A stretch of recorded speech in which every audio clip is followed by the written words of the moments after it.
Ang bloating ay ang paglaki ng tiyan dahil sa pressure sa loob ng organ.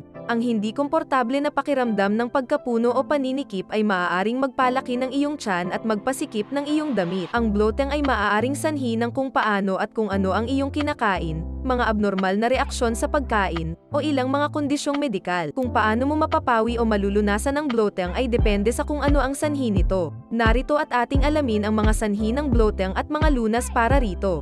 Simulan na natin.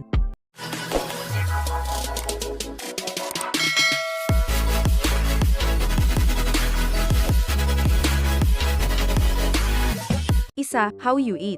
Kung mayroon kang regular na bloating, ang unang bagay na dapat gawin ay tingnan ang iyong mga gawi sa pagkain. Eating too much. Katulad na lamang ng sobrang pagkain. Nangyayari ang bloating kapag mas marami kang inilagay sa iyong tiyan, kaysa sa kayang ilaman nito. Eating too fast. Ganon din ang masyadong mabilis na pagkain. Ang mabilis na pagkain ay maaaring maging sanhi ng paglunok mo ng maraming hangin, na maaaring magdulot ng bloating. 2. What you eat or drink.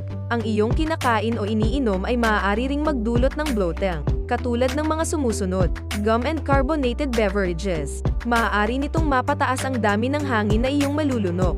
High fiber foods. Ang mga ito ay maaaring magpataas ng malusog na bakterya sa bituka, na maaaring maging sanhi ng bloating kung hindi ka sanay na kainin ang mga ito. Alcohol. Ang wine, beer, at hard alcohol ay maaaring magdulot ng pansamantalang bloating sa pamamagitan ng pag-irita sa lining ng iyong tiyan. 3.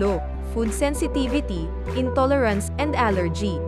Ang mga sensitibo sa pagkain ay nangyayari kapag ang iyong katawan ay hindi makapagproseso ng ilang partikular na sangkap. Kapag kumain ka ng mga pagkaing naglalaman ng sangkap na iyon, nag-trigger ito ng immune reaction na nagbubunga ng mga sintomas ngunit hindi ito nagbabanta sa buhay, tulad ng isang allergy. Ang mga karaniwang sangkap na maaaring mag-trigger ng mga sensitibo sa pagkain at mga intolerances ay ang mga sumusunod. Gluten, isang protina na matatagpuan sa trigo at iba pang butil.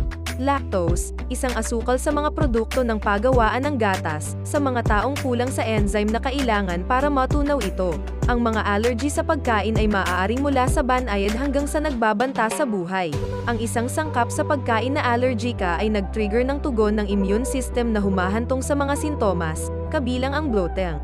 Ang mga karaniwang allergy sa pagkain ay kinabibilangan ng eggs, milk and other dairy products, peanuts and tree nuts. 4. Health conditions. Ang ilang mga medikal na kondisyon ay maaaring maging sanhi ng bloating at iba pang mga sintomas ng pagtunaw. Narito ang mga sumusunod. Constipation. Nangyayari ito kapag may nakulong na gas sa likod ng dumi. Celiac disease, isang autoimmune disorder. Ang gluten na dumadaan sa maliit na bituka ay nagdudulot ng pag-atake ng immune system. Irritable bowel syndrome, IBS. Isang gastrointestinal disorder na kadalasang na-trigger ng mga partikular na pagkain o inumin, na nag-iiba-iba sa bawat tao. Ang bloating ay maaari ding sanhi ng hormonal fluctuations na nangyayari sa panahon ng regla, mga gamot at lunas. Karamihan sa bloating ay hindi nangangailangan ng medikal na pangangalaga. Upang pamahalaan ito ng mag-isa, maaari mong subukan ang mga sumusunod. Movement. Ang paglalakad at iba pang simpleng ehersisyo ay makatutulong sa paggalaw ng digestive system. Abdominal self-massage. Ito ay maaaring makatulong din sa paglipat ng mga gas sa digestive tract. Over-the-counter medications and supplements, OTC. Ito ay maaaring makatulong sa pagpapagaan o pagpigil sa bloating. Ang mga OTC na gamot at suplemento para sa bloating ay ang simethicone, Pepto-Bismol at lactate. Probiotics.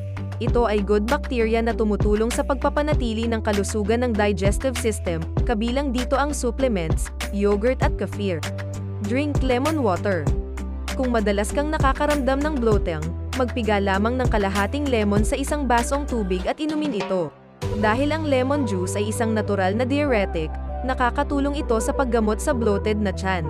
Minsan, ang ating katawan ay maaaring magpanatili ng labis na tubig kapag kumakain tayo ng labis na sodium, na iniisip na tayo ay na-dehydrate. Sa pamamagitan ng pag-inom ng lemon juice, nakakatulong ito sa pag-flush ng labis na nilalaman ng tubig at nagbibigay ng ginhawa mula sa bloated stomach. Peppermint tea.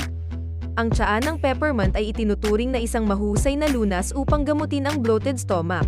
Ang damong ito ay tumutulong sa panunaw dahil ang mga sangkap nito tulad ng menthol at menthone ay may mga katangian ng digestive at antispasmodic. Tumutulong din ang peppermint sa pagpapasigla ng pagtatago ng gastric juice, na kung saan ay nagpapalabas ng gas. Paano maiiwasan ang bloating? Upang maiwasan ang iyong sarili na maging bloated, maaari mong subukan ang mga sumusunod. Dahan-dahan sa pagkain. Kapag mabilis kang kumain ay hindi mo nangunguya ng mabuti ang mga pagkain mo at ito ay magreresulta sa stomach bloating. Enjoyin mo lang ang iyong pagkain at tiyakin na maayos mo itong nanguya bago ito lunukin para maiwasan ang paglobo ng tiyan. Iwasan ang mga colored drinks. Ayon sa mga pag-aaral ng mga eksperto, epektibong pampaliit ng tiyan ang pag-iwas o kahit pagbabawas na lang sa anumang uri ng colored drink gaya ng orange juice, iced tea, at soft drinks at marami pang ibang nauusong mga inumin. Ayon sa kanilang mga pag-aaral, ang mga uri ng inuming ito, partikular na ang cola drinks, ay isa sa mga pangunahing dahilan ng obesity o hindi tamang pagtaas ng ating mga timbang. Iwasan ang pagnguya ng gum. Ang pagnguya ng gum ay nagiging sanhi ng paglunok ng isang tao ng mas maraming hangin. Ang hangin na ito ay maaaring mag-ipon sa gastrointestinal tract at maging sanhi ng bloating sa ilang mga tao. Limitahan o tumigil na sa pag-inom ng alak o beer. Kadalasan sa ating mga Pinoy ang pagse-celebrate ng iba't ibang klase ng mga okasyon. Ito ang pangunahing inumin kapag may okasyon o salo-salo ang nagaganap. Ang pag-inom ng madalas nito ay tiyak na makapagpapalaki ng ating mga tiyan. Mabilis din makapagpalaki ng tiyan ang beer, kaya kung gusto mong lumiit ito, huwag nang uminom ng beer kailanman. Iwasan na ang pagkain ng maalat. Ang pagkain ng sobrang alat na pagkain ay lubos na nakakapagpataba, lalo na ng tiyan. Kung pampaliit ng tiyan talaga ang hanap mo, panahon na para tumigil sa pagkain ng maalat. Makakapag-trigger ito sa pananatili ng tubig sa iyong katawan. Huwag palaging nakaupo. Siguruhing tumayo sa matagal na pagkakaupo. Tumayo at maglakad-lakad kada 2 oras para hindi maipon ang taba sa katawan sanhi ng hindi masyadong paggalaw. Dagdag pa dito, kapag nananatiling nakaupo maghapon tiyak na lalaki ang tiyan. Bawasan ang pagkain ng kanin.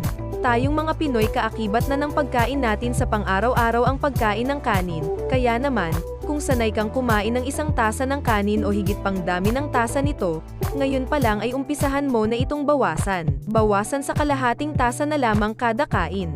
Ito ay garantisadong epektibong pampaliit ng ating mga tiyan.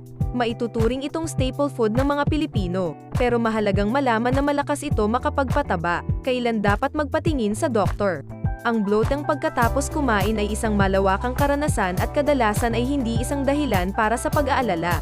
Gayunpaman, ang bloating ay maaari ding maging sintomas kung minsan ng isang pinagbabatayan na kondisyon ng kalusugan na maaaring mangailangan ng medikal na atensyon.